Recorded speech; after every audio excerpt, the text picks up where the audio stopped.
well, I got nothing to hide. Why do I care? So the argument goes. Well, firstly, we all have secrets, so that's nonsense.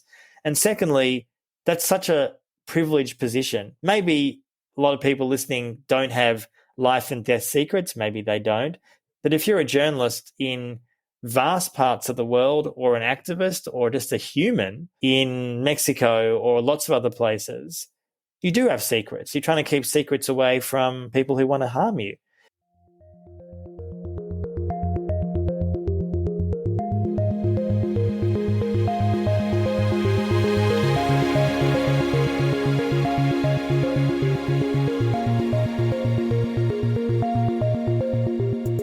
Hello and welcome to Tech Won't Save Us. I'm your host, Marx, and this week my guest is Antony Loewenstein. Antony is an independent journalist who's written for the New York Times and The Guardian, and he's also the author of The Palestine Laboratory: How Israel Exports the Technology of Occupation Around the World. In recent years, we've seen a number of human rights organizations releasing reports saying that Israel is an apartheid state.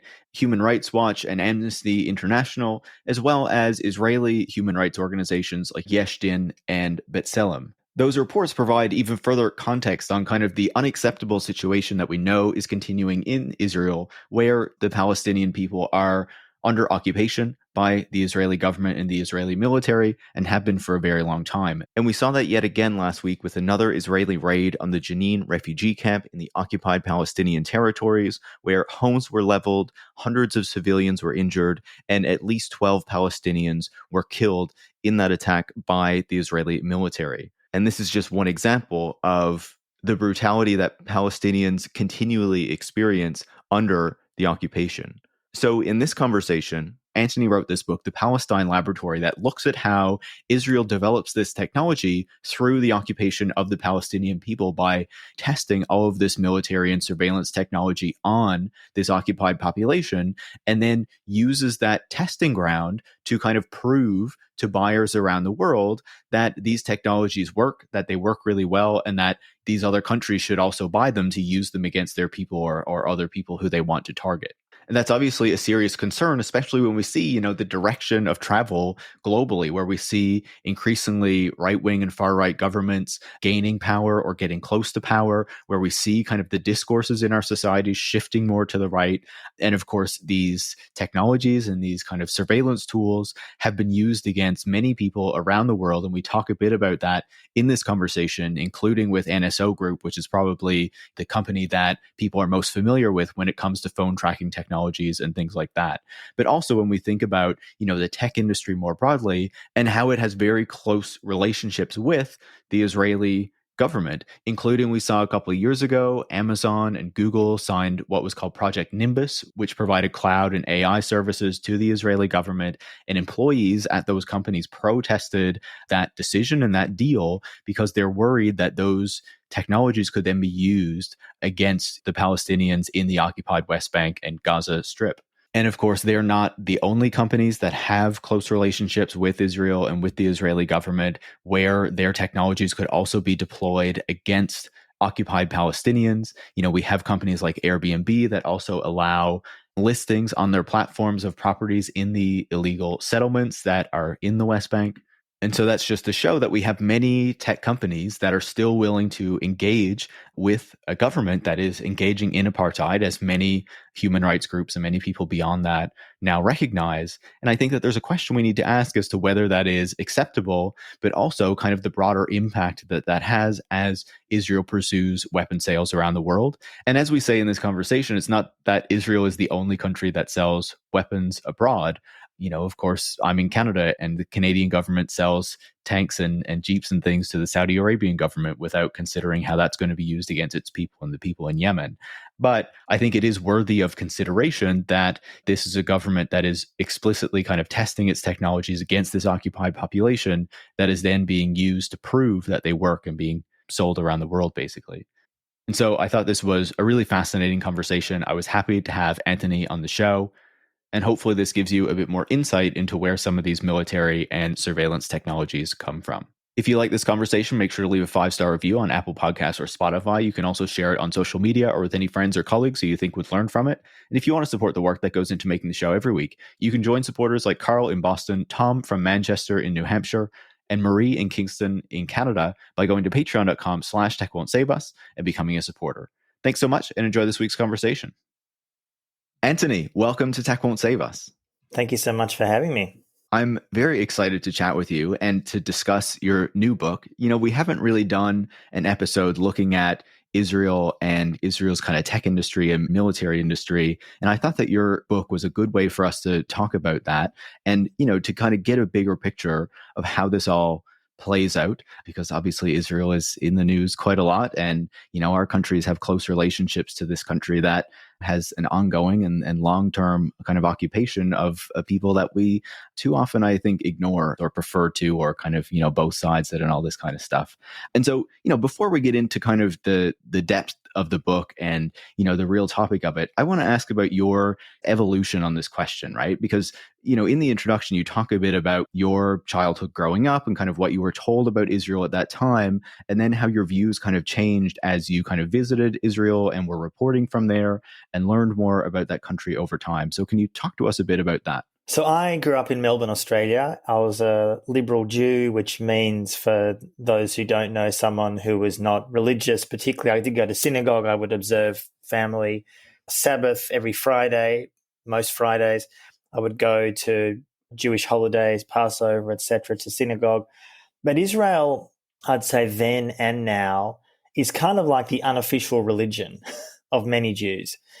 This obviously wasn't the case for a long time, but I think in the last decades, Israel has almost replaced religion for many Jews. Many Jews who support Israel are not religious, but Israel is that religion. So when I was growing up, I understood very clearly, like a lot of Jews do, that most of my family was killed in the Holocaust. My family came from Germany and Austria. So the vast majority of them were in death camps in Auschwitz and didn't survive. The handful that did escape in 1939 was spread around the world. At the time, most countries didn't want to take Jews for mostly very sadly obvious anti-Semitic reasons. Some took a handful: Australia, Canada, US, etc. And my grandparents came to Australia in 1939. When I was growing up, they would say to me, and my parents would say to me, that they were never hardcore Zionists. When they lived in Germany before Israel's birth, it was actually quite uncommon to believe in the concept of a Jewish state, because before the Second World War and before the rise of Nazism in 1933, most Jews in Germany, it sort of sounds crazy to think this now, were integrated to an extent. There was anti-Semitism, to be sure, but in general, they were seen as part of society. One of my relations fought on the German side in World War I. So it was normal. It wasn't unusual. He was Jewish, but it wasn't particularly strange. Obviously, fast forward to the Holocaust, fast forward to after World War II, Israel is formed. And when I was growing up in Melbourne, Australia, and I was growing up in the 70s, but I think it's not that different now, although I think Jewish opinion is shifting, which we can talk about if you like. But in general, Israel was seen as a safe haven. God forbid something happens to Jews again, just for listeners who aren't aware. As a Jew, if you can prove to Israel that you are Jewish, meaning that you have a Jewish mother, you can have documentation to prove that, you can become an Israeli citizen within a handful of months.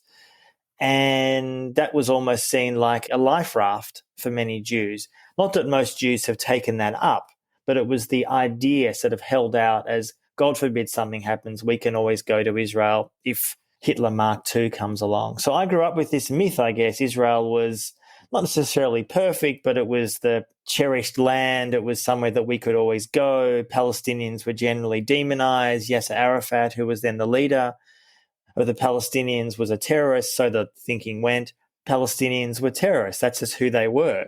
So we were told. And when I say we, this is either through my synagogue, through the Jewish community, through my parents, through family. So I have a distinct memory when I was having Sabbath meals with my family on Friday nights.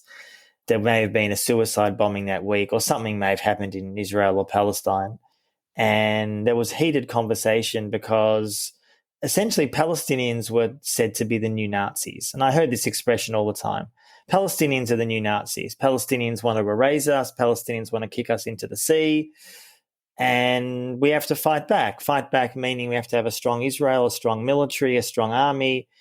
And I think one of the things that I think many non-Jews maybe don't know is after the Second World War, when a lot of Jews went to Palestine to then, I guess, build up Israel, and this is also the case in Jews generally, that the Jews who survived the Holocaust and survived the Nazi death camps were often criticized by fellow Jews. Why? Because they were seen as not fighting back enough. They were seen as being too weak. Why didn't you fight back enough?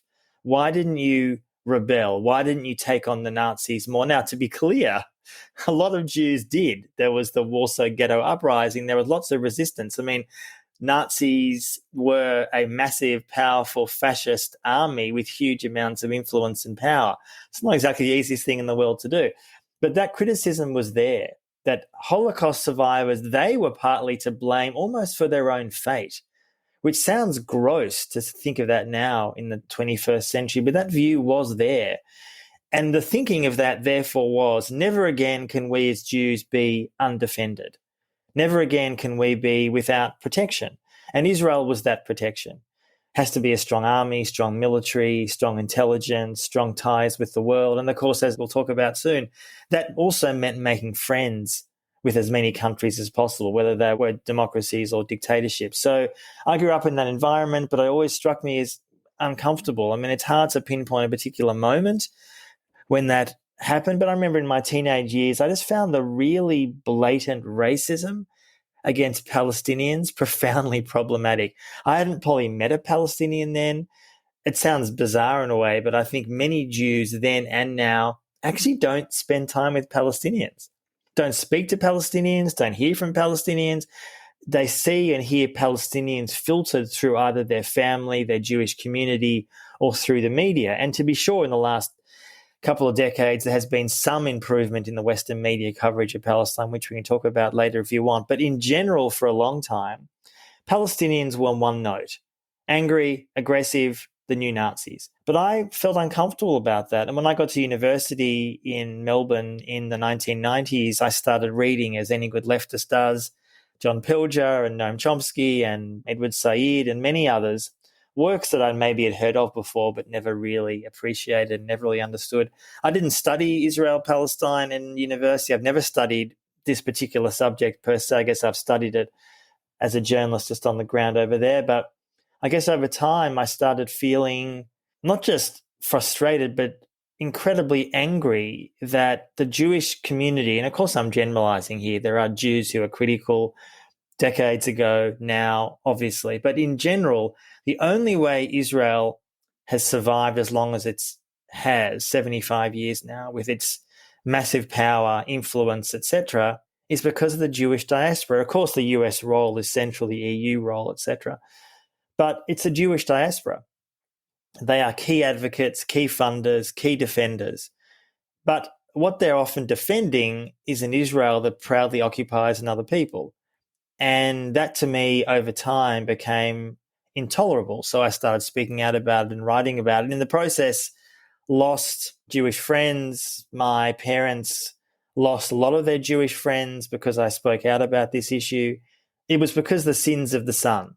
They themselves were not speaking out particularly about it publicly. They weren't in the media or on radio or the internet. But I was speaking out about it because they had not condemned me. They themselves were condemned and therefore shunned by many in the Jewish community. Back then in the early 2000s and now. My mother has passed away now, but my father is still alive. And the same thing has happened. So I've had a real evolution on this, and you realize who your friends are pretty quickly.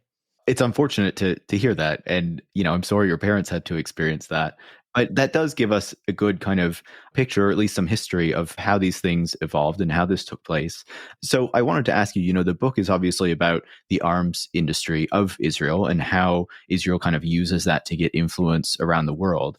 And so I wanted to start by asking you, how does this arms industry get started in Israel? When does it become clear that Israel is going to have to develop this industry, and how does it kind of grow over time? Look, right from the beginning in 1948, in fact, May 48 was when Israel declared independence. David Ben-Gurion, who was the first prime minister of Israel, made it pretty clear. This is often documents that came out years later in declassified information, but it was pretty clear that realized that Israel had to have friends around the world. Now, it's sort of maybe obvious to say that, but Israel's not an island. Israel had what they thought at the time were various enemies. Many Arab countries didn't like them, Jordan, Egypt, Syria, etc.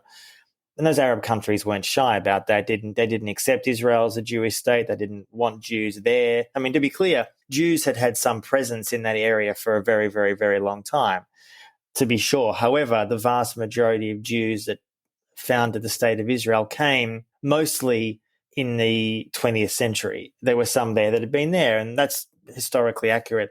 Jews had been there a very, very long time, but Ben-Gurion realized they had to have friends. Now, obviously, the US was a key ally, but the US's influence and power, although major, was not as big as it has become now in the 21st century. I talk about this in the book, but one of the big questions that Israel had near its birth was, how do we relate to Germany?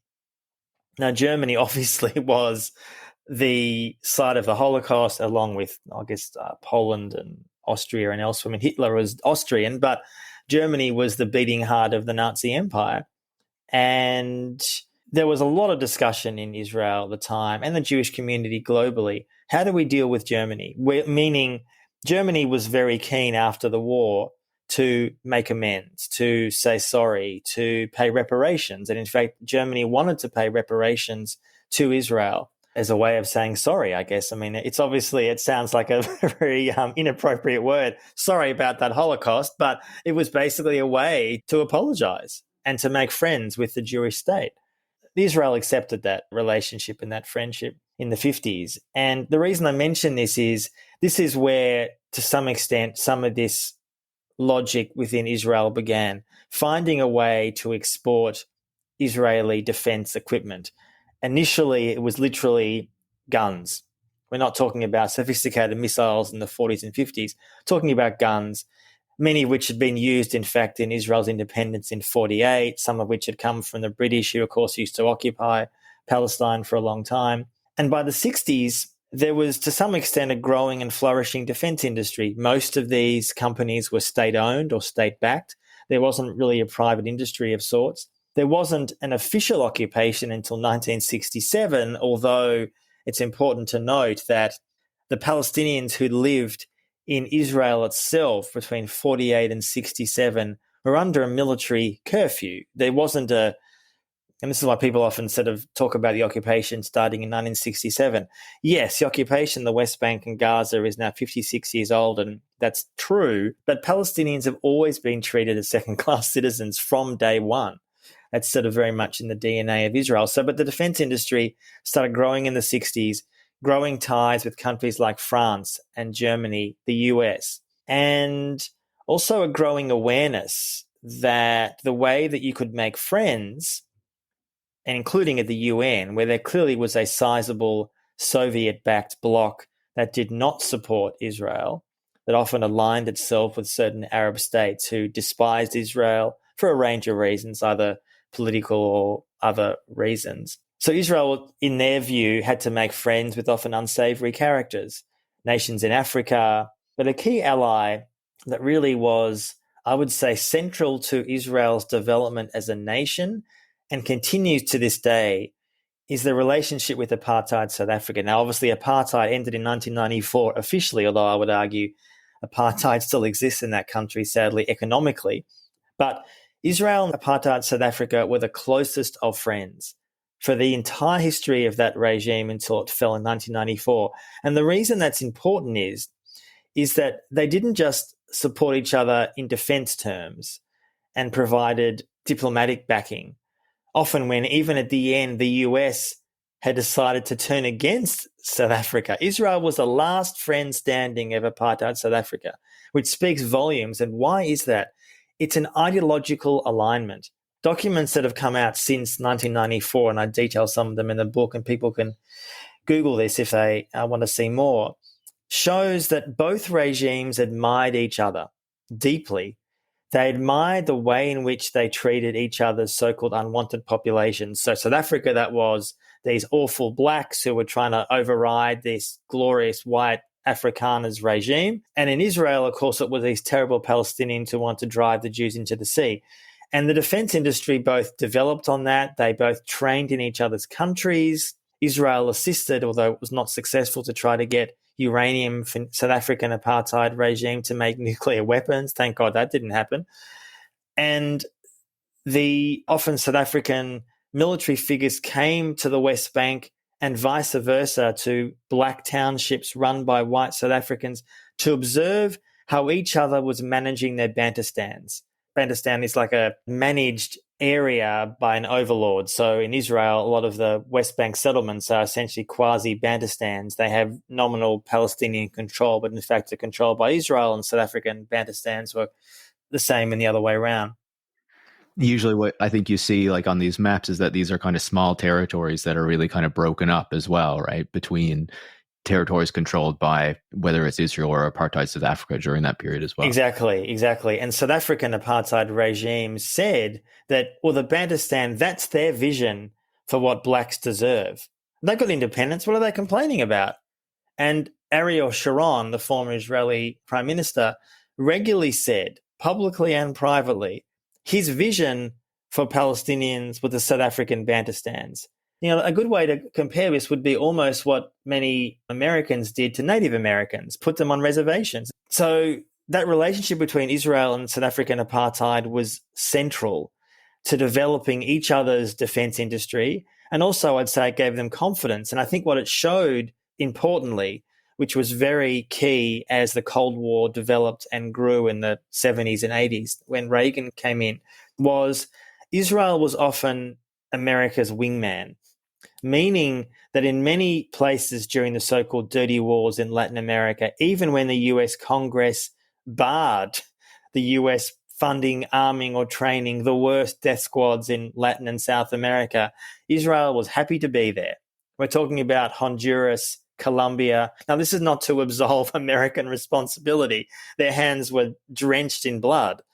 But Israel was key there, and the US and Israel formed almost like an unofficial alliance around the world, Latin and South America, Africa, and elsewhere. If one country wouldn't sell weapons to a dictatorship, the other would. This, in some ways, is how the Israeli defense industry hugely grew. It was public for a long time. It started becoming private. Elbit is the most famous company. These days, Elbit makes drones and various other weapons. And what happened after 1967, when the occupation began, just briefly, is that Palestine suddenly became the ultimate testing ground for weapons. This is the key shift. So before 67, yes, obviously, as I said, Palestinians were hardly treated like equal citizens, but there wasn't a so-called official occupation. After 67, there was. And very, very soon, you have Israeli army officials, generals, and other Israeli figures using their experience in the West Bank and Gaza as soldiers or generals and taking that to the defense industry. And then when they promote those weapons to countries, to individuals around the world, they say, this is how it's worked in Palestine. This is how it actually works to control and oppress Palestinians. Now, let's not also forget, finally, for many, many years, the left loved Israel. Like now it's sort of hard to imagine that the left in general is not exactly a big fan of Israel. But for years and years and years after 48, Israel was the promised land. You had leftists going there to go on kibbutzes and they were celebrating the glories of Israel. Now, they didn't think too much about Palestinians or equal rights, which doesn't say much about those leftists. But nonetheless, that was a key left position. 67 changed that, where the occupation became so blatant that many leftists have turned away from Israel, and that has continued for the last half century. So that's how the defense industry kind of began, this disparate way. But I see this South African apartheid-Israel relationship as a key way that the defense industry both grew in a weapons development sense, but also an ideological sense.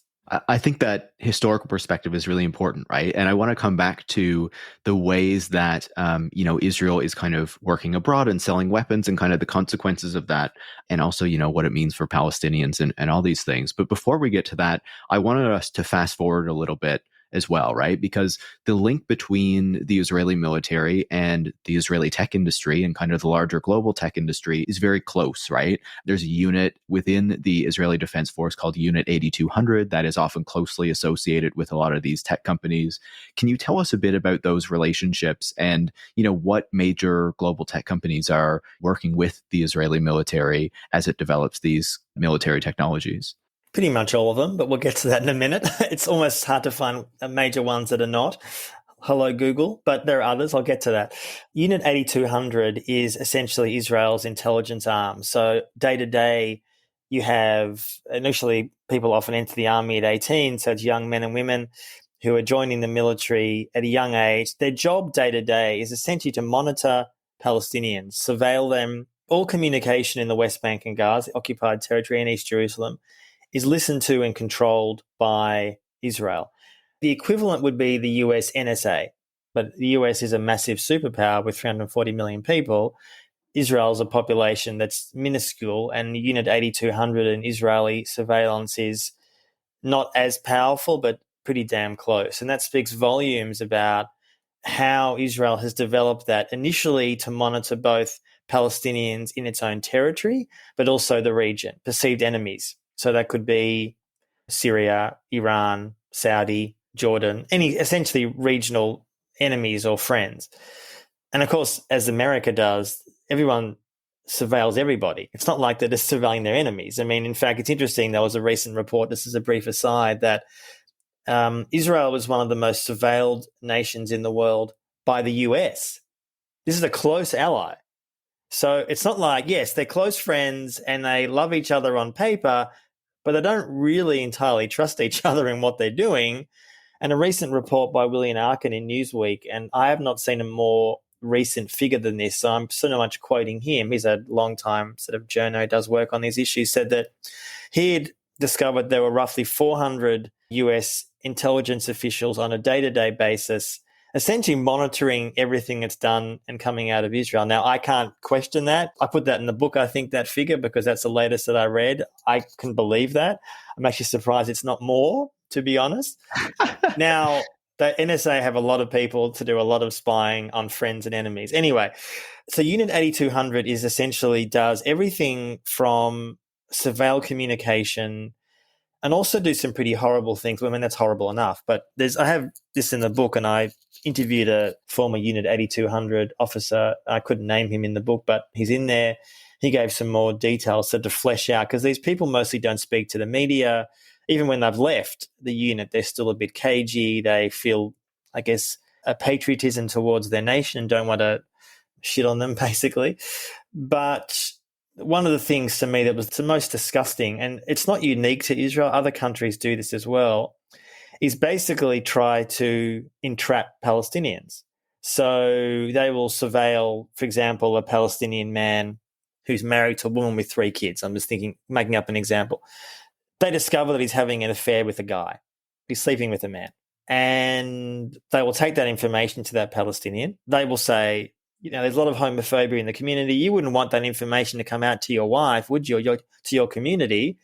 If not, you need to do spying for us. And you'd be not shocked to know that a lot of people go along with that because they don't want to be exposed. Now, this is sort of the moral collapse that is the occupation. This is what occupation does, that it almost requires people's personal lives to be used as a weapon. Now, the reason I mention this is what Unit 8200 does. It's not particularly glamorous. It's pretty grubby. In that example that you give, especially, it particularly stands out that, Israel is a country that has traditionally kind of pinkwashed itself, right? We're good for LGBTQ Absolutely. people, they're welcome here. But then you see which gay and queer people are they actually okay for, and which ones are they just taking advantage of as much as possible? It's really disgusting. It is. And, whenever Israeli officials or Israel supporters say, as they regularly do, to people who criticize Israel, well, why don't you go and, have a gay pride in Gaza City and see how that goes? Now, yes, it wouldn't go very well because Hamas is an Islamist organization. It doesn't like gay people. Newsflash, I don't support Hamas either, and a lot of people I know on the left don't. But the point is that Israel claims to be a vibrant democracy. It's a democracy for Jews. And as you rightly say, the way in which the occupation has seeped into every aspect of Israeli life means that Palestinians who don't live in inverted commas normal heterosexual lives potentially going to be victim to this kind of blackmail. It happens all the time, all the time. So Unit 8200 has developed some very sophisticated surveillance technology and tools. One of the aspects of that unit is to try to funnel that into then the private sector. So the aim is that when those people leave the unit, when they're 25, 30, whatever age they are, they set up organizations and companies that could be facial recognition, so-called smart walls, spyware, whatever it may be. And in fact, as I show in the book, a lot of the major Israeli tech companies and surveillance companies have veterans from that unit. And the reason that's relevant is that it shows that a lot of these Israeli companies are only private in name. Like the most infamous, I guess, is NSO Group, Pegasus, the phone hacking tool. All listeners will have heard of this. Essentially now technology which allows your mobile phone, Android or iPhone, to be hacked without you even knowing, or your information taken. Essentially, it's a silent hack, really. Without your phone being checked, you'll never know. And a lot of the people who started that were veterans in the military, and some Unit 8200, some just in the IDF itself. And one of the things I say in the book over and over again, because deeply frustrated me about this in the media coverage, is that it's regularly framed as, oh, it's this rogue Israeli company selling all this crazy spyware to countries around the world. No. NSO Group is basically working on behalf and with the Israeli state. That's the point. So essentially, yes, NSO Group is a very convenient front for what the Israeli government wants. So just briefly on this, I know we'll maybe get back to this later, but NSO Group is used, and its Pegasus tool, as a key diplomatic tool that Netanyahu over the years dangles over countries and says, you want to be friends with us? We'd love to be friends with you. If you vote for us nicely, the UN will give you some great spyware, and you can spy on your dissidents or human rights activists or journalists you don't like. That's how it works. And that's why in the last roughly decade and a half, NSO's Pegasus has been sold to, we don't know exactly the number, but dozens and dozens and dozens of countries, from dictatorships to democracies. The country that's used it the most by far is Mexico. Previous governments and current government. So even the so-called new leftist government, not that new anymore, AMLO, big fan of Pegasus. They deny it, but the evidence is there. So it is too an attractive a tool for governments to give up. Now, the reason I mention all this is how the funnel of Unit 8200 works. This is how the intelligence unit in the Israeli military then transitions into an export business that Israel can then say, as these companies often do, NSO Group and others, some of these people have veteran experience in the military. They've worked for years controlling Palestinians. So this is the language they use. They have developed these tools often using Palestinians as guinea pigs. There's lots of evidence that Pegasus has been used against Palestinians in Palestine, and indeed, as far as we can tell, some Israeli critics in Israel itself. It's principally exported, but it's also done internally, and why wouldn't it be? But I think it's also important to note that Pegasus is just the tip of the iceberg, as I say in the book, because, of course, when you write a book, you don't know what events are going to overtake you after the book goes to print. Pegasus still exists, but if Pegasus shuts down tomorrow, it doesn't make a damn bit of difference. There are already countless other companies that are doing exactly the same thing, Israeli companies, because the tool to hack people's phones is so attractive to so many countries and regimes. The Israeli intelligence services is kind of not just weaponized against other nations through these companies, but is encouraged by governments, whether it's Netanyahu or someone else, to develop the most evasive tools, spyware, weapons, drones, whatever it may be. They're mostly used initially or tested in Palestine and then exported. And the material that these companies then use, they often show the so-called evidence of it being used in Palestine. Just one quick example, finally.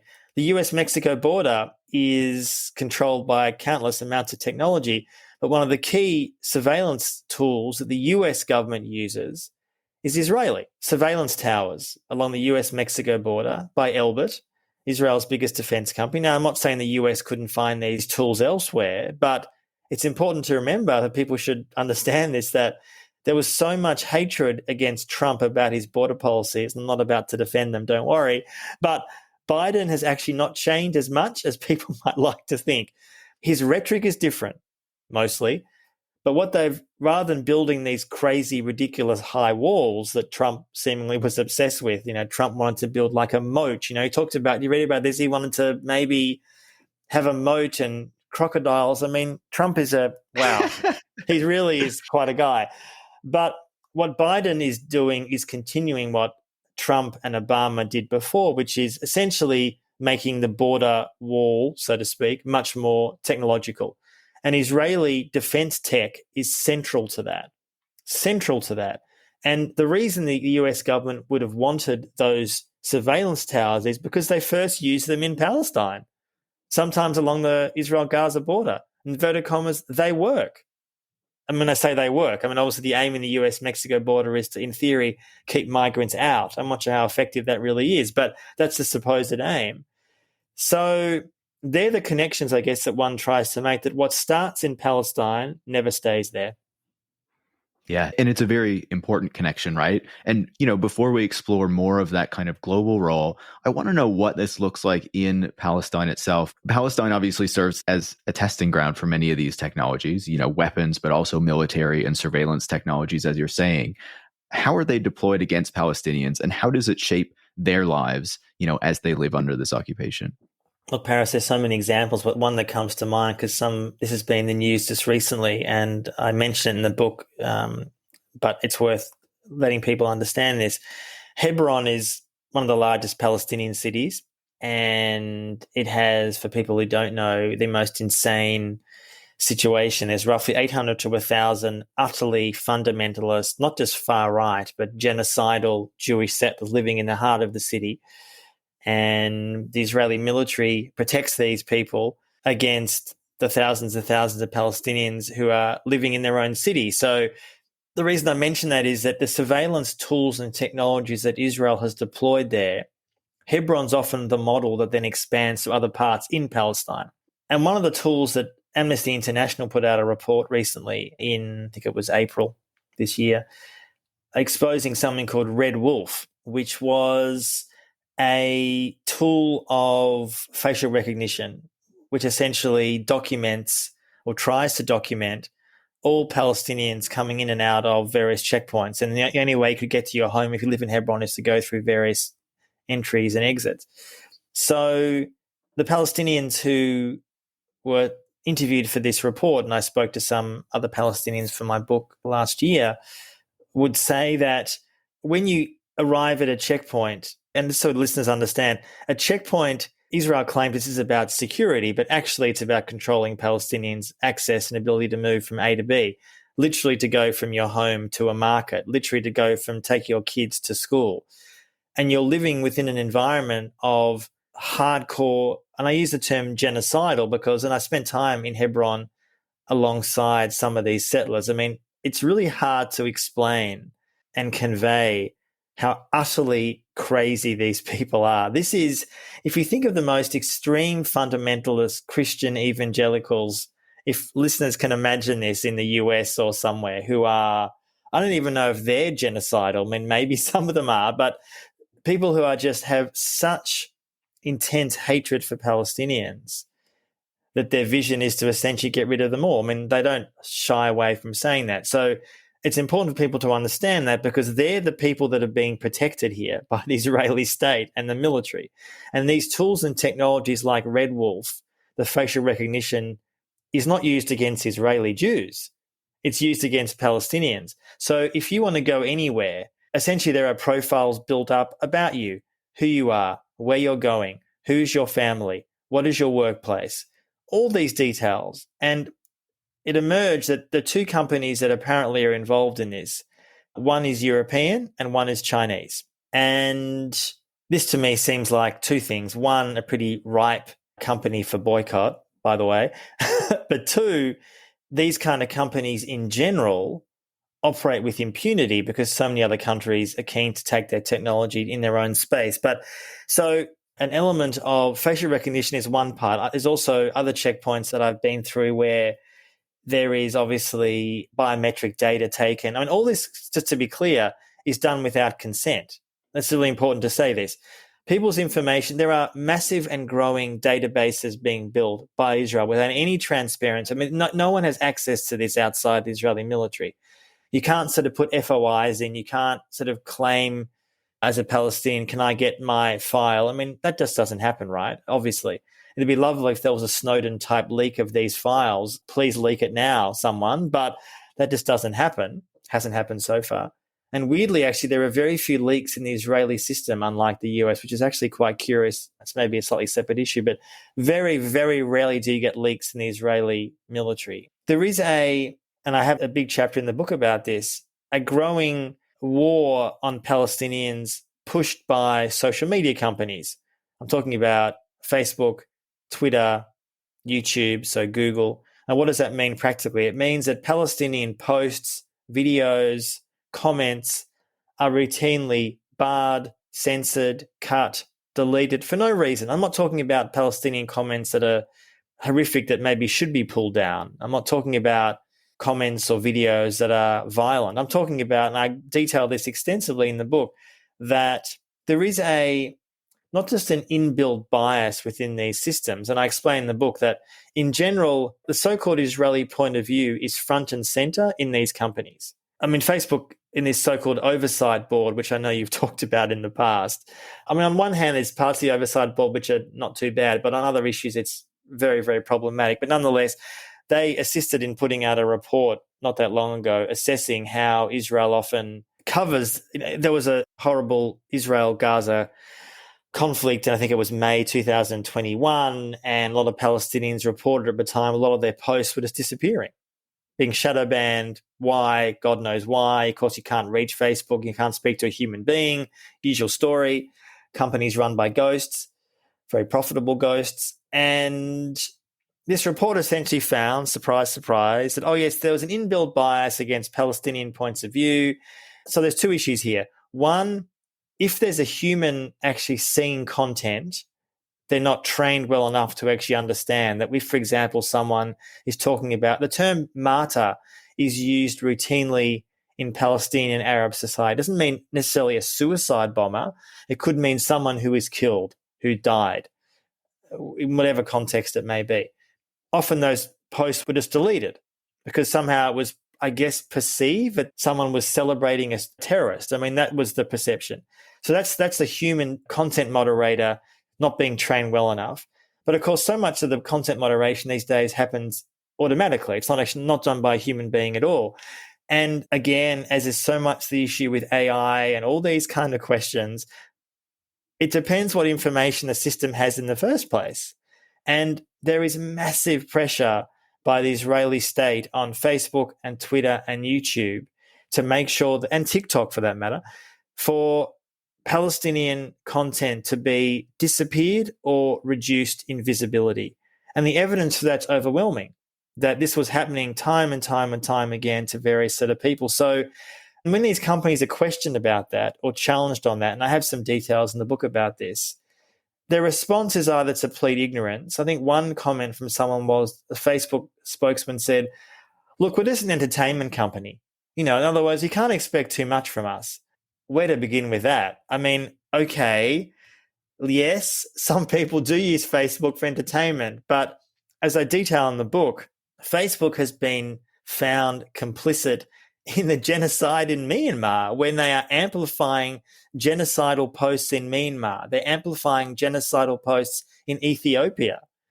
This is not me saying this. I mean, people can find this out online. It's openly available. And what's interesting that I think reveals so much that most of these companies are often mirroring US foreign policy agendas. So when the Russian war on Ukraine began in February last year, there was lots of obviously Facebook posts and lots of obviously people talking about the war and how horrific it was and Russia's brutal invasion. But Facebook made a decision. They would allow certain kinds of posts to say it was acceptable for Ukrainians to say to kill Putin and kill Russians was okay. Those posts would be left up. They wouldn't be pulled down. Even though there was a call for violence, there was a call for humans to be killed. Now, I'm not defending Putin. I'm not defending the Russian army by any means. But do you think that if a post of a Palestinian says that we should kill Netanyahu would be left up? What do listeners think? Of course not. This is the difference. And Facebook was asked about this, and the response was, well, it's a complicated situation, and Russia's committing war crimes. Yeah, I agree. Russia is committing war crimes, but so is Israel. And again, there was a lot of documents I show in the book that it's very clear that over time, these companies want to align themselves with US foreign policy goals and the State Department agenda, and that also means supporting Israel. So when they're pressured by Israel to censor various posts of Palestinians, they're often more than willing to do so. Yeah. And, we see that time and again, right? There's not only the fact that these companies are, often have offices in Israel and kind of have a relationship there, but Israeli authorities also have the resources to be flagging things and whatnot that Palestinians don't have. You gave us a good picture of what this looks like on the Palestinian side, right? As these technologies are rolled out, as, all of this surveillance is used against Palestinians, what it means for them to just kind of, live in their day-to-day lives with all these checkpoints that they have to go through, with all this surveillance that they're subjected to. I'm wondering as well, obviously, as you described, the Israeli military and Israeli defense companies and, even tech companies as well are developing these technologies by testing it and using it on Palestinians before selling it abroad. But I wonder if, as this kind of occupation hardens and as Israeli society faces challenges to, its limited democracy, as you've said, are those technologies also kind of being weaponized against the Israeli public as well, as kind of the political mood starts to change there and as the government takes a more kind of harder line stance? I mean, the short answer to that is possibly yes. And of course, I guess the context for that is, as listeners will be aware, in the last 4 or 5 months, there's been massive protests in Israel against Netanyahu, hundreds of thousands of principally Israeli Jews. It's important to note that barely any Palestinians are protesting. There's a reason for that, because they don't feel a part of that movement. They're not that keen on saving Israeli democracy, because democracy doesn't really serve them very well. But nonetheless, yes, there has been Israeli surveillance techniques used against Israeli Jewish protesters, yes. Evidence that some people have been hacked by NSO Pegasus spyware. But the fundamental difference is that if and when an Israeli Jewish citizen in Israel is, say, maybe arrested, it is nothing like what happens to Palestinians in the West Bank or Gaza. And even for that matter, if an Israeli settler in the West Bank is arrested, he's not treated, or she, is not treated in the same way as a Palestinian. I mean, just so listeners are aware, Israel imprisons over currently 1,000 Palestinians just in administrative detention. This is this euphemism, which basically means you can arrest someone indefinitely. You don't have to charge them. You give some vague claim that they're supporting terrorism. I mean, Israel has arrested and imprisoned Palestinians for writing Facebook posts. Now, I would argue most of the ones I mentioned, some in the book, are not calling for death to Jews. They're not. I'm not saying no one's ever written those posts. I'm sure people have. But the people who are often some prominent examples of people who have been arrested for Facebook posts is insane, and goes, I guess, to the idea that Israel imposed a military occupation in the West Bank against Palestinians. But yes, for sure, there are growing numbers of Israeli Jews, far too few though, let's be honest, who recognize the occupation always comes home. It always comes home. What happens over there, just so people are aware who don't know geography, if you're living in Tel Aviv, where a lot of so-called liberal Israeli Jews live, it takes you less than half an hour in a car to go to Palestine. Half an hour. And the vast, vast majority of Israeli Jews don't go there, have no interest to go there, don't care what goes on there. Now, yes, many serve in the military there, which of course is part of the problem, and very few Israeli Jews refuse service. But I've rarely been to a country with such cognitive dissonance. I lived in East Jerusalem for 4 years between 2016 and 2020. I've been visiting Israel-Palestine now for close to 20 years. And I have a lot of Israeli Jewish friends.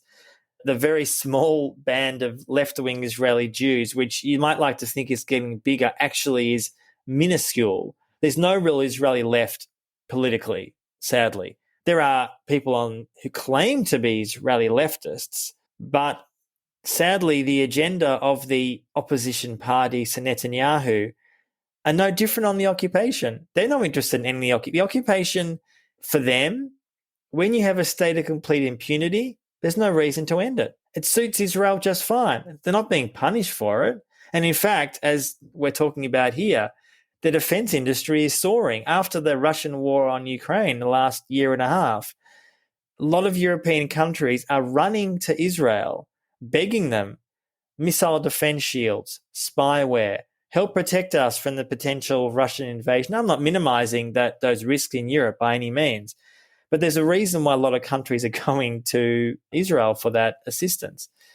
But yes, a lot of Israeli Jews are potentially at risk of being surveilled too, but there is still it's cognitive dissonance, ignorance, willful blindness, that almost somehow for a lot of people there is and you get this from such a young age, both in the Israeli education system, but also frankly in the Jewish diaspora, that we have to protect ourselves no matter what because of our history as Jews. And well, if Israel's doing that to Palestinians, I mean, maybe they deserve that. I mean, maybe this is what needs to happen. Maybe they're threatening us. Maybe we need to occupy them. Maybe we need to listen to their phone calls.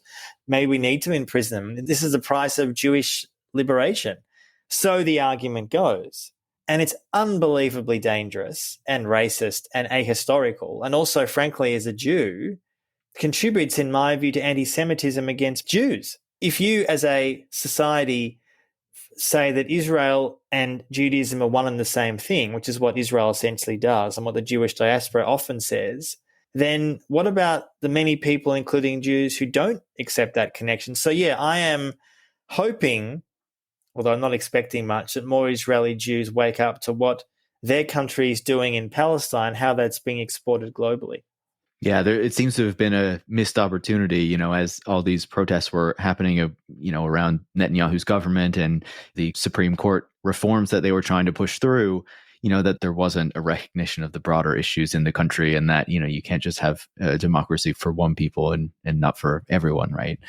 Asking that question, I want to broaden it out as well, right? Because you've given us many examples of how, Israel sells weapons in order to get favor with many other countries around the world, and how this is kind of a key part of its foreign policy and has been for many decades, right? In the book, you quote Eli Pinko, former head of Israel's Defense Export Control Agency, who said, quote, "It's either the civil rights in some country or Israel's right to exist," end quote. Kind of putting that into context as the way that this is kind of seen. So can you talk to us a bit about kind of how Israel approaches arms sales and how this is part of how it sees defending itself? Israel will sell to anyone, is the long and the short of it. There are some exceptions. They are, as far as we know, don't sell to North Korea, Syria, Iran. They have sold to Iran in the past before 79's revolution, and I suspect it's very conceivable in years to come they'll sell to Iran again. But as far as we're aware, there's a very few countries in the world they won't sell weapons to what they perceive as enemies of the state. Not that North Korea particularly is much of an enemy, but it's just such a pariah that they just probably don't want to piss off the Americans.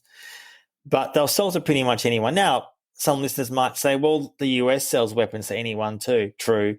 France, Germany does. True. But I guess there's a difference to me, and I'm not supporting the American arms industry either, or any other arms industry. Israel is now the 10th biggest arms exporter in the world. It's a tiny country, and Israel claims to be a light unto the nations. This is how it promotes itself, that it's somehow a moral beacon after the ashes of the Holocaust. And the difference, I suppose, is, although I think America did, for example, use the wars in Iraq and Afghanistan as testing grounds for many new weapons. They weren't even shy about that. I mean, the wars were both complete disasters, but they were great for the defense industries, as listeners will be aware, I'm sure, that they did very well in the last 20 years, extremely well. And they're very excited about the Ukraine war too, by the way. Yeah, and as you say about, what happens in the war or the occupation zone coming home, that's exactly what we saw with Iraq and Afghanistan as well, right? Many of the technologies and weapons tested there ended up being deployed against the American public and, people globally, basically. So Israel's arms industry is, if you ask them, we have checks and balances, we assess human rights. I mean, it is kind of funny when you speak to them about it. The evidence is so overwhelming in the other direction. On paper, at least, or in theory, a company has to get an export license to sell weapon X to a country. That could be a spyware technology, drone, missile defense shield, whatever it may be. There obviously are a handful of large Israeli companies. Elbit's one, Rafael's another one, obviously NSO Group. There's a very interesting new company called Toka, Toka. I think I put this in the book, which is partly funded by Ehud Barak, the former Israeli prime minister, which essentially has the ability to change footage in security cameras. Now, just think about how potentially transformative that is to so many events. Our societies are surrounded by security cameras. Everything's being filmed all the time. If there's an ability to change what is being seen, to insert other footage into that feed, that is a tool that is being promoted and sold by an Israeli company called Toka, Toka. And you can imagine many countries would be pretty keen on that technology. A lot of probably local governments and a lot of people, police forces, would be pretty keen on that technology too. So anything dystopian you can imagine, Israel's invented it. I go into in the book in obviously huge numbers of examples, but maybe it's good for me to note a few of those examples that, I was looking over my notes before we talked, right? And I didn't make note of all of them, but just like, some of the really egregious cases of where these weapons were sold, like, to the Hutus during the Rwandan genocide. Israel was training death squads in Colombia, trained and armed the Chilean army under Pinochet, arming South Sudan, arming apartheid South Africa, selling weapons to Iran under the Shah, as you said. They worked with Suharto in Indonesia, armed Sri Lanka against the Tamil Tigers, Myanmar while it was committing genocide against the Rohingyas. Like, say what you will about arms industries, but these are many examples of times when you'd think that there would be like, even if you're going to sell arms to like terrible people around the world, those are probably times when you probably wouldn't want to be doing that, right? Especially if you want to claim that there's any kind of human rights checks and balances and export controls and things like that. Obviously that's a long history there. That's not just in the past, few years. Absolutely. But again, it comes down to Paris, one word: impunity. That's it. They sell it because no one stops them. They sell it because there's a demand for it and they're going to get money for it, and they are going to possibly get diplomatic support in the UN. I mean, Israel is aware in the last decades, and I have lots of quotes in the book, that a lot of the world doesn't like its occupation. Doesn't like it. It opposes it on paper. Palestinians deserve human rights. I mean, the Arab countries for decades have been saying this. Two-state solution, Israel has to end the occupation. It's terrible. So what have we seen in the last 10 years or so? Israel has now become officially friends with UAE, Bahrain, and unofficial friends with Saudi Arabia. He's selling the most horrendous spyware to all those nations. I talk in the book at length about the killing of Jamal Khashoggi, the Saudi journalist and Washington Post columnist, who I'm sure listeners will remember was killed a number of years ago in the Turkish consulate in Istanbul. There's strong evidence that Saudi knew where Khashoggi was going to be, when he was going to be doing his movements, because of Israeli spyware put on his phone and friends' phones.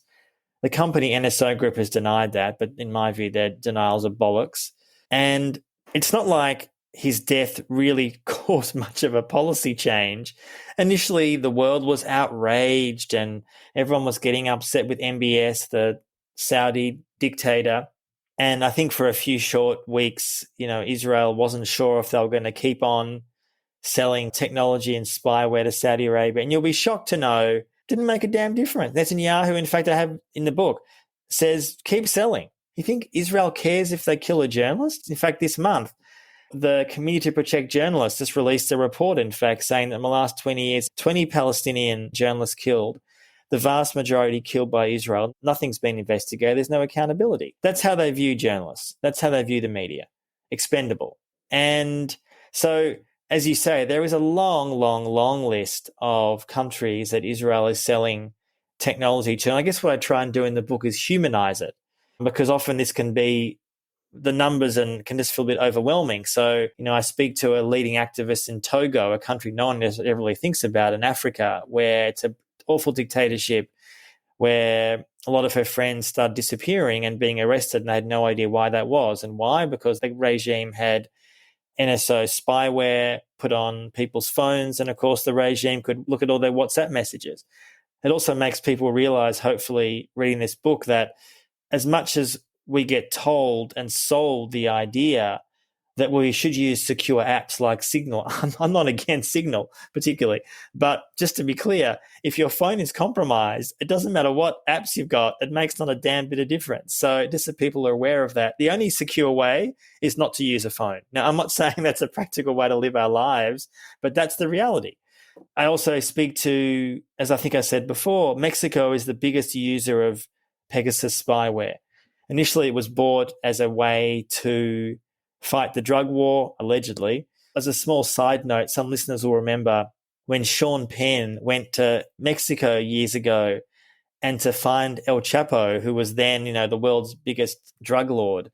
And in the end, El Chapo was captured, and now he's in a US supermax prison and no doubt will die there in the coming decades. But one of the reasons that the Mexicans could find El Chapo through Sean Penn was the use of Pegasus. It's kind of an amazing, crazy story. That's not the moving story I wanted to recall briefly. I speak to a woman whose husband was killed. He was a respected journalist who did a lot of work reporting on corruption and cartel work in Mexico, and he was murdered. In the West, people often say, have you got nothing to hide? What do you worry about? This argument you hear all the time. Sure, I don't love the fact that Facebook can read all my messages, but I got nothing to hide. Why do I care? So the argument goes. Well, firstly, we all have secrets, so that's nonsense. And secondly, that's such a privileged position. Maybe a lot of people listening don't have life and death secrets. Maybe they don't. But if you're a journalist in vast parts of the world, or an activist, or just a human in Mexico or lots of other places, you do have secrets. You're trying to keep secrets away from people who want to harm you. So this journalist was murdered, and I interviewed his wife, who just said this, the utter horror of discovering not just that her husband was murdered, but then discovering that her own phone was also surveilled. The authorities, probably the police, probably the government, there's never real transparency about what happened and why, wanted to find out who she was speaking to. So her life is also in jeopardy because of what happened to her husband.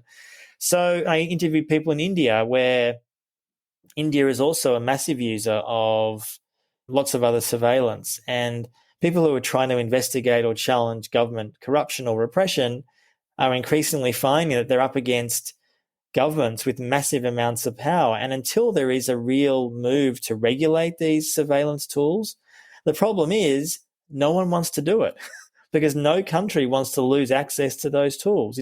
Just finally, the Biden administration a few years ago put export bans on NSO Group, which on paper sounded great. They said, we're against human rights abuses, and this Israeli company and one other one is committing abuses and they shouldn't have the right to work in America. Okay, well, that sounds great on paper. A few problems with that. A lot of other Israeli firms are doing exactly the same thing. And then B, as the New York Times has reported extensively, the US government still works with NSO Group and is using Pegasus. So, as is so often the case, they were going for the headline, they being the US government under Biden. But in reality, and I can say also one thing on that, I think a lot of the war that the US is fighting on Israeli spyware is jealousy. The US wants to have global dominance through the NSA, and Israel is seen as a threat. Israel is a threat to its own intelligence gathering services, so they're trying to quash any potential competition. I can definitely see that being the case. We know how the US is. And, on that piece on competition. Obviously, right now we're seeing the US is very focused on China as a major kind of technological competitor, right? And, some of the things that we hear very often is that, Chinese technology needs to be sanctioned, needs to be kind of cut off so it can't develop any further. There's a lot of concern around kind of Chinese military and surveillance technology as well. But you make the point in the book that even though there's all this concern about what China is doing, there's not nearly the same degree of concern about Israel selling, similar or even more advanced technologies to many governments around the world who are then using them and deploying them in the ways that you've been talking about. What do you make of that?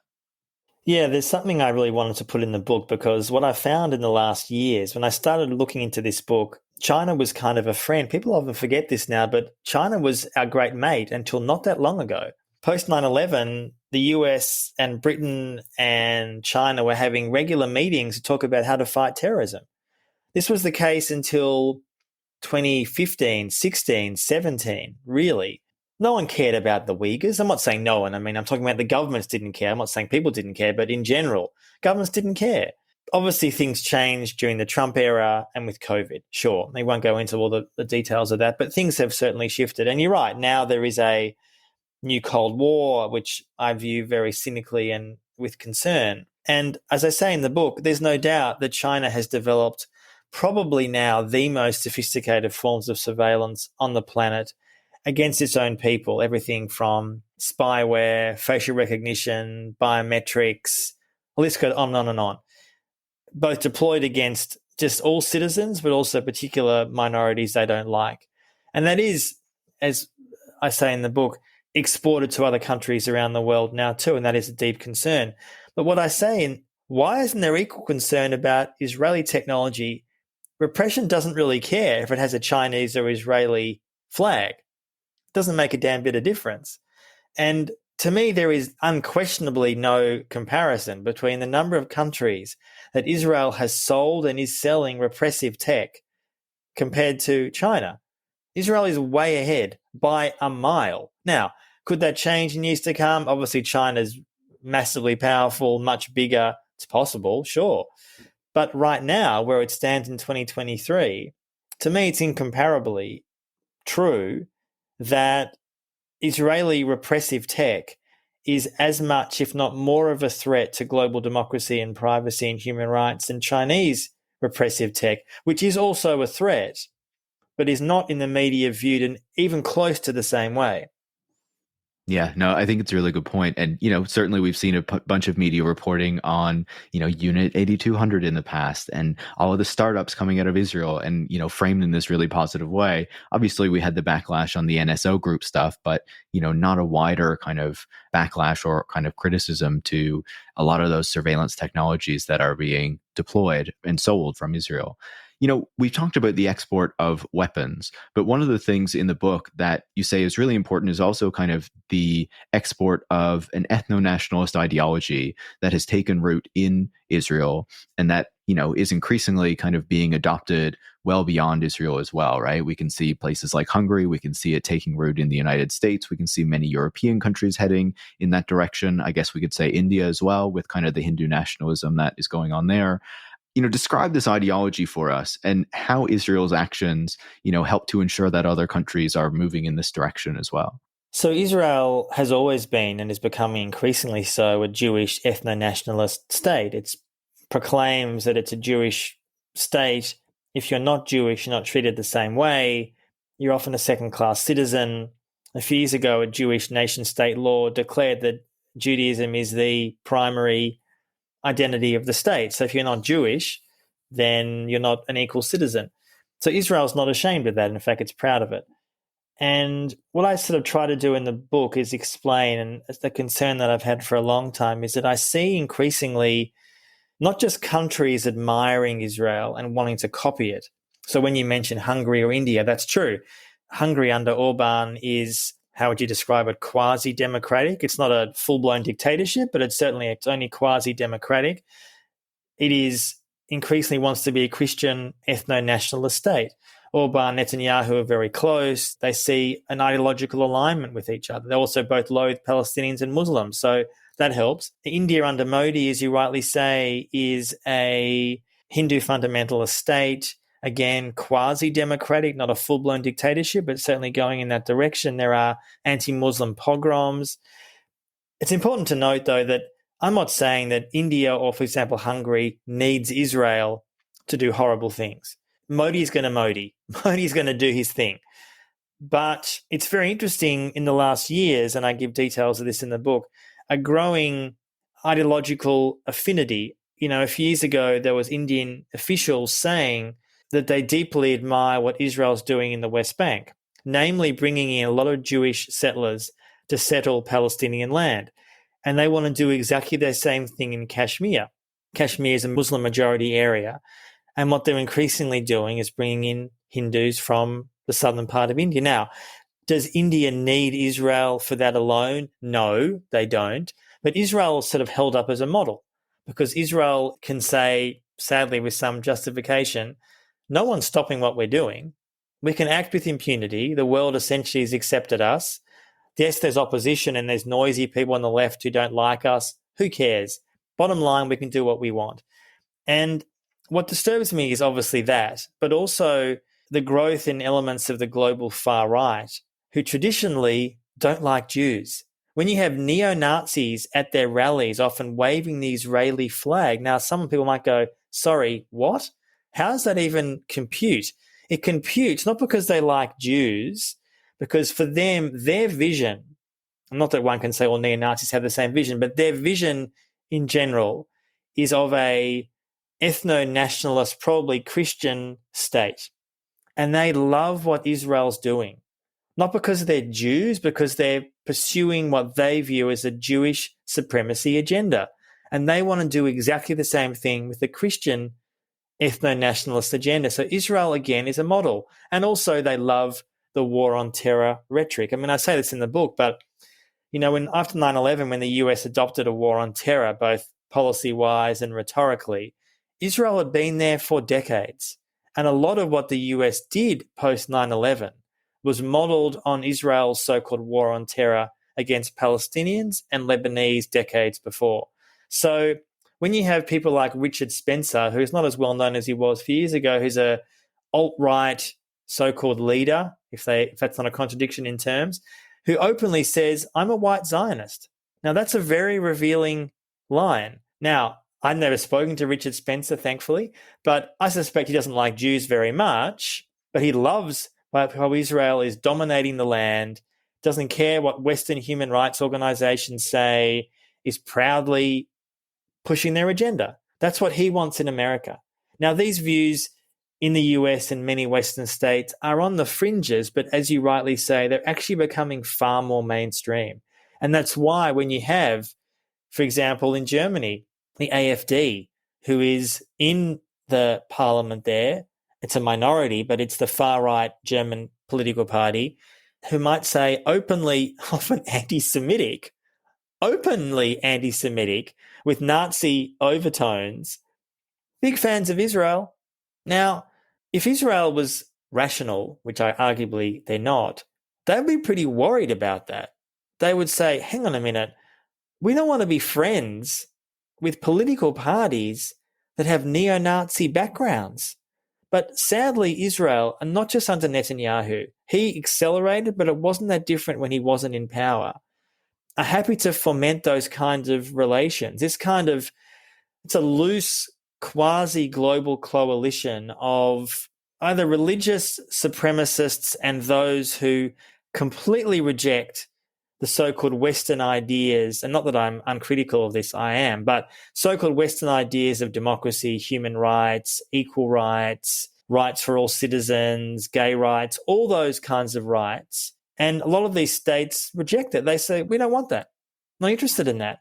We reject all that. And as you said before, yes, Israel likes to proclaim that it has gay rights, but let's be very clear about that. A, it doesn't apply to Palestinians, and B, one thing that Israel is now facing, because it has allowed this cancerous mutation to grow for decades within its own borders and in the West Bank, is a settler movement which is a minority of the population, but has a much higher birth rate than so-called liberal Jews, that has now essentially taken over the country. and I'm not just talking about Netanyahu's time, I'm talking about in the last, frankly, 50-odd years, that's where Israel is going, I fear. A trajectory towards, the great fear is ethnic cleansing.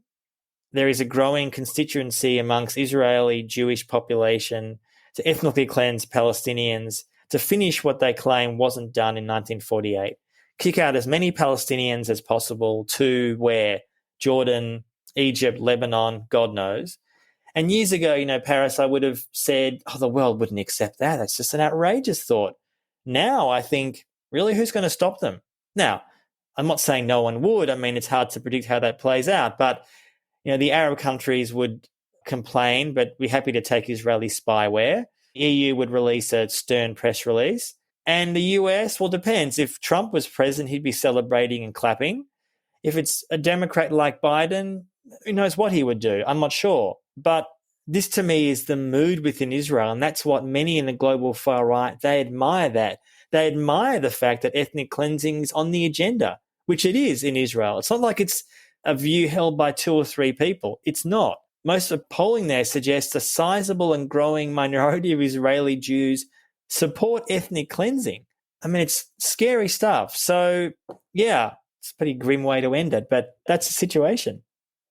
Yeah, it is pretty grim. But, I think it's a sobering conversation more generally, right? Not only to understand what is really going on in this part of the world, but also the relationship between the military that is enabling this occupation, undertaking this occupation, and the technologies and the tech industry that is very much supporting that, very much profiting from it, and using it to test and develop and sell more weapons. And I think that is something that we need to understand, not just in the Israeli case, as we talk about in this podcast very frequently, how the US tech industry has its roots in the US military and comes out of the defense industry. And so these relationships happen everywhere. But I think it's particularly important right now, as you have an apartheid state like Israel, and we need to be paying attention to that, right? Anthony, I really appreciate you taking the time. There's so much more we could have talked about from the book, but thanks so much. Thanks for having me. Antony Loewenstein is an independent journalist and the author of The Palestine Laboratory: How Israel Exports the Technology of Occupation Around the World. You can follow Antony on Twitter at @AntLoewenstein. You can follow me at Paris Marx, and you can follow the show at Tech Won't Save Us. Tech Won't Save Us is produced by Eric Wickham and is part of the Harbinger Media Network. And if you want to support the work that goes into making the show every week, you can go to patreon.com/techwon'tsaveus and become a supporter. Thanks for listening.